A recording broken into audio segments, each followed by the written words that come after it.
బ్రహ్మదేవుని వయసు విషయానికి వస్తే భూమిపై బ్రహ్మదేవుడు కళ్ళు తెరిచి ఎన్ని మానవ సంవత్సరాలు గడిచాయో ఈ కింద ఉన్న లెక్క ద్వారా పరిశీలిద్దాం. ఇప్పటికి 27 మహాయుగాలు గడిచి 28వ మహాయుగంలో కలియుగం నడుస్తోంది.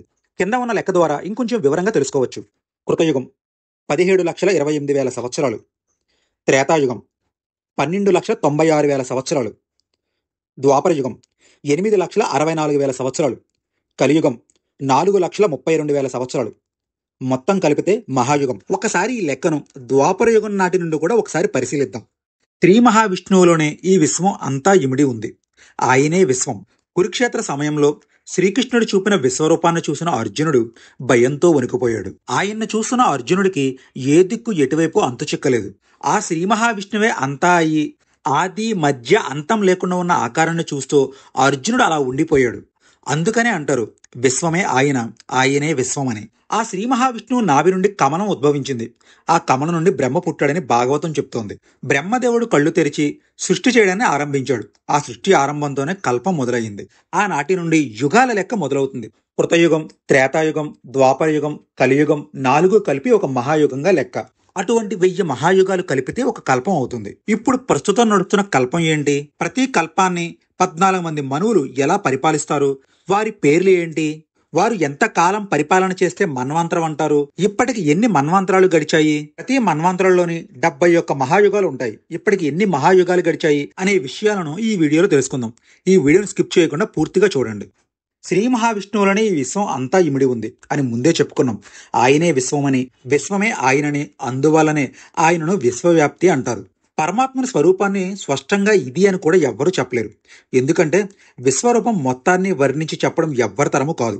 కురుక్షేత్ర సమయంలో గీతాబోధ చేస్తున్నప్పుడు శ్రీకృష్ణుడు చూపిన విశ్వరూపాన్ని చూసిన అర్జునుడు భయంతో వణికిపోయాడు. లెక్కలేని పాలపుంతలతో కూడిన విశ్వం ఆయనలోనే కనిపించింది. ఆది మధ్య అంతం లేకుండా ఉన్న ఆకారాన్ని చూసిన అర్జునుడు భయంతో వణికిపోయాడు. అర్జునుడికి అన్ని దిక్కులా ఆ మహావిష్ణువే కనిపించాడు. అందుకే ఆయన్ని విశ్వవ్యాప్తి అన్నారు. విష్ణువుని నీలమేఘశ్యాముడు అంటారు.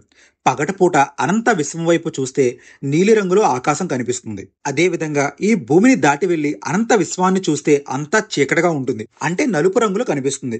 అంటే మహావిష్ణువు కూడా నలుపు రంగులో ఉంటాడని మహాభారతం స్పష్టంగా చెప్పబడింది. బ్రహ్మదేవుని వయసు శ్రీ మహావిష్ణువుకు ఒక కనురెప్ప పాటుతో సమానం. ప్రకృతి పుట్టినప్పటి నుండి అంతరించే వరకు గల కాలం బ్రహ్మదేవుని వయసు అవుతుంది. అనంతమైన ఈ బ్రహ్మాండ విశ్వంలో ఎక్కడెక్కడో ప్రకృతి పుట్టడం, అంతరించడం వంటివి జరుగుతూనే ఉంటుంది.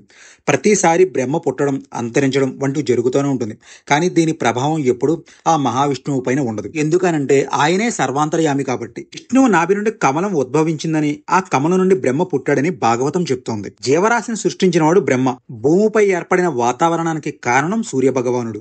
బ్రహ్మదేవుడు పుట్టిన తరువాత నేను ఎవరిని, ఎలా పుట్టాను, నా కర్తవ్యం ఏమిటి అనుకుంటూ ఆలోచనలో పడ్డాడు.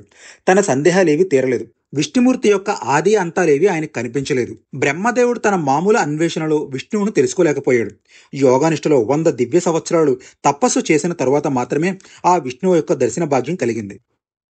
ఈ భూమిపై బ్రహ్మదేవుడు వయసు అని ఎందుకు అంటున్నానంటే, బిగ్ బ్యాంగ్ సూత్రం ప్రకారం ఈ బ్రహ్మాండంలో ఎన్నో నక్షత్ర సమూహాలు ఏర్పడ్డాయి. ఈ నక్షత్ర సమూహాలను గెలాక్సీలు అంటారని, మన సూర్య కుటుంబంలో ఉన్న గెలాక్సీలను పాలపుంత అని పిలుస్తారని మనందరికీ తెలుసు. ఈ అనంతకోటి గెలాక్సీలు కలిసిన మొత్తం విశ్వమంతా ఆ విష్ణుదేవుని విశ్వరూపమే. మన పాలపుంత చుట్టూ ఇంకా అనేక గెలాక్సీలు ఉన్నాయి. విశ్వంలోని మొత్తం గెలాక్సీలకు దాదాపు మధ్య ప్రాంతంలో మన గెలాక్సీ ఉన్నట్లుగా మన మహర్షులు చెప్పుకొస్తున్నారు. అంటే ఈ విశ్వంలో అనేక నక్షత్ర సమూహాలు ఉన్నట్లుగానే అనేక గెలాక్సీలు ఉన్నాయి. ప్రతి గెలాక్సీలోనూ భూమి వంటి గ్రహాలు ఉన్నాయి. ప్రతి గ్రహంలోనూ సృష్టి జరుగుతోంది. ప్రతి సృష్టికి ఒక బ్రహ్మ ఉన్నాడు. అందుకనే కేవలం నేను మన భూమికి సంబంధించిన బ్రహ్మ గురించి మాత్రమే మాట్లాడడం జరుగుతుంది. ఇక బ్రహ్మదేవుని వయసు విషయానికి వస్తే భూమిపై బ్రహ్మదేవుడు కళ్ళు తెరిచి ఎన్ని మానవ సంవత్సరాలు గడిచాయో ఈ కింద ఉన్న లెక్క ద్వారా పరిశీలిద్దాం. ప్రకృతి ఉద్భవించిన నాటి నుండి యుగాల లెక్క మొదలవుతుంది. కృతయుగం, త్రేతాయుగం, ద్వాపరయుగం, కలియుగం 4 కలిపి ఒక మహాయుగంగా లెక్కిస్తారు. అటువంటి 1000 మహాయుగాలు కలిపితే ఒక కల్పం అవుతుంది. ప్రస్తుతం నడుస్తున్నది శ్వేతవరాహ కల్పం. ఈ కల్పకాలాన్ని 14 మంది మనువులు పరిపాలన కాలంగా చెప్తారు. ఆ 14 మంది మనువుల యొక్క పేర్లు స్వయంభువ, స్వరోచిష, ఉత్తమ, తామసి, రైవత, చక్షుష, వైవస్వత, సూర్య, అగ్ని, బ్రహ్మ, రుద్ర, దక్ష, రౌచ, బౌచులే. ఈ 14 మంది మనువులు ఒక కల్పాన్ని పరిపాలన చేస్తూ ఉంటారు. ఒక్కొక్క మనువు పరిపాలనా కాలం సుమారుగా 71 మహాయుగాలు. ఒక్క మనువు పరిపాలనా కాలాన్ని మన్వంతరం అంటారు. ఇప్పటికి 6 మన్వంతరాలు గడిచి 7వ మన్వంతరమైన వైవస్వత మన్వంతరం జరుగుతోంది. ఈ మన్వంతరంలో 71 మహాయుగాల్లో ఇప్పటికి 27 మహాయుగాలు గడిచి 28వ మహాయుగంలో కలియుగం నడుస్తోంది. కింద ఉన్న లెక్క ద్వారా ఇంకొంచెం వివరంగా తెలుసుకోవచ్చు. కృతయుగం 17,28,000 సంవత్సరాలు. త్రేతాయుగం 12,96,000 సంవత్సరాలు. ద్వాపరయుగం 8,64,000 సంవత్సరాలు. కలియుగం 4,32,000 సంవత్సరాలు. మొత్తం కలిపితే మహాయుగం. ఒక మహాయుగానికి 43,20,000 సంవత్సరాలు. ఒక్కొక్క మనువు పరిపాలనా కాలం 71 మహాయుగాలు కావున 43,20,000 సంవత్సరాలు 71 మహాయుగాలు మొత్తంగా 30,67,20,000 సంవత్సరాలు. అనగా ఒక మనువు పరిపాలనా కాలం 30,67,20,000 సంవత్సరాలు. ఇప్పటికీ 6 మన్వంతరాలు ముగిశాయి. అంటే 30,67,20,000 సంవత్సరాలు 6 మన్వంతరాలు. మొత్తంగా ఈ 6 మన్వంతరాలు గడిచిన కాలం 184,03,20,000 సంవత్సరాలు. ఒక మనువు కాలం ముగిసిన అనంతరం 17,28,000 సంవత్సరాల కాలం పాటు సంధికాలం గడుస్తుంది. ఇది ఒక కృతయుగ కాలానికి సమానం. ఇప్పటికీ 6 మనువుల కాలం 7 సంధికాలాలు గడిచి 7వ మనువు కాలం నడుస్తోంది. దీని ప్రకారం 6 మన్వంతరాల కాలం 184,03,20,000 సంవత్సరాలు. 7 సంధికాలాలు 1,20,96,000 సంవత్సరాలు. ప్రస్తుతపు 7వ మన్వంతరంలో గడిచిన 27 మహాయుగాల కాలం 11,66,40,000 సంవత్సరాలు. ఇప్పుడు జరుగుతున్న 28వ మహాయుగంలో కృతయుగం, త్రేతాయుగం, ద్వాపరయుగం 2025 నాటికి గడిచిన కలియుగ కాల ప్రకారం 5,127 సంవత్సరాలు. అంటే భూమిపై బ్రహ్మ వయసు సుమారుగా 2025 నాటికి 197,29,49,127 సంవత్సరాలు. ఒకసారి ఈ లెక్కను ద్వాపరయుగం నాటి నుండి కూడా ఒకసారి పరిశీలిద్దాం. ప్రస్తుత కలియుగంలో క్రీస్తు శకం 2025 నాటికి 5,127 సంవత్సరాలు గడిచినట్లుగా చెప్పబడింది. అది ఎలా అంటే క్రీస్తు పూర్వం 3,102లో శ్రీకృష్ణుని నిర్యాణ అనంతరం ద్వాపర యుగం అంతమైంది, కలియుగం మొదలైంది. అప్పటి నుండి క్రీస్తు శకం 2025 వరకు గల కలియుగ కాలం 5,127 సంవత్సరాలే. మన పురాణాలు చెప్తున్న విధంగా పై లెక్క ప్రకారం భూమిపై బ్రహ్మదేవుని వయసు 197 కోట్ల సంవత్సరాలకు మించి ఉందని తెలుస్తోంది. ఆధునిక శాస్త్రవేత్తలు మన భూమిపై ప్రకృతి వయసు సుమారు 200 కోట్ల సంవత్సరాలుగా చెప్తున్నారు. పురాణాలు ఇచ్చిన కాలమానం ఆధునికాల కాలమానంతో ఏకీభవిస్తోంది. పురాణాల్లో యథార్థ విజ్ఞాన విషయాలు ఉన్నాయని చెప్పడానికి ఇది ఒక మంచి ఉదాహరణ. ఏదైనా గ్రహాల్లో సృష్టి జరగడాన్ని బ్రహ్మ పగలుగాను, సృష్టి అంతరించడాన్ని బ్రహ్మ యొక్క రాత్రిగాను పురాణాల్లో చెప్పబడి ఉంటుంది. బ్రహ్మదేవునికి ఒక కల్పం పగలగాను, మరొక కల్పం రాత్రిగాను ఉంటుంది. అనగా ఒక కల్పం 4,32,000 కోట్ల సంవత్సరాలు. సృష్టి ఉద్భవించడంతో ప్రారంభమైన కల్పం అదే సృష్టి పూర్తిగా అంతరించడంతో ముగుస్తుంది. ఒక గ్రహంపై సృష్టి జరిగాక అంటే జీవరాశులు పుట్టి నశించాక తిరిగి అదే గ్రహంపై మళ్లీ సృష్టి జరగదు అని అర్థం. అంటే ఒక గ్రహంపై ఒక కల్పం మాత్రమే జరుగుతుంది. దాని తరువాత కల్పం సూర్యుని ఉష్ణోగ్రత సరిపడిన మరో గ్రహానికి తరలిపోవలసిందే. ప్రకృతి ఒక గ్రహంపై అంతరించి మళ్లీ మరొక గ్రహంపై పుట్టడానికి మధ్యనున్న కాలాన్ని ఒక కల్పంగాను, దాన్నే బ్రహ్మ యొక్క రాత్రిగాను చెప్తారు. ప్రస్తుతం మన భూమిపై శ్వేతవరాహ కల్పం నడుస్తుంది. దానికంటే ముందు కల్పం కుజగ్రహాల్లో జరిగి ఉండాలి.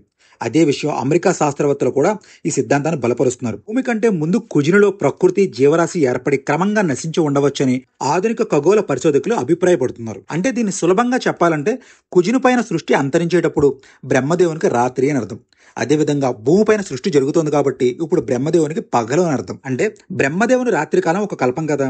అంటే కుజుని మీద భూమి మీద కలిపి 4,32,000 కోట్ల సంవత్సరాలు బ్రహ్మదేవుడు నిద్రించాడనమాట.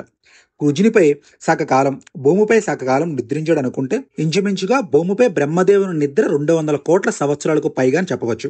అంటే ప్రకృతి పుట్టని క్రితం భూమి వయసుగా దాన్ని మనం తీసుకోవచ్చు. భూమిపై ప్రకృతి పుట్టి ఇప్పటికీ 200 కోట్ల సంవత్సరాలు గడిచాయి.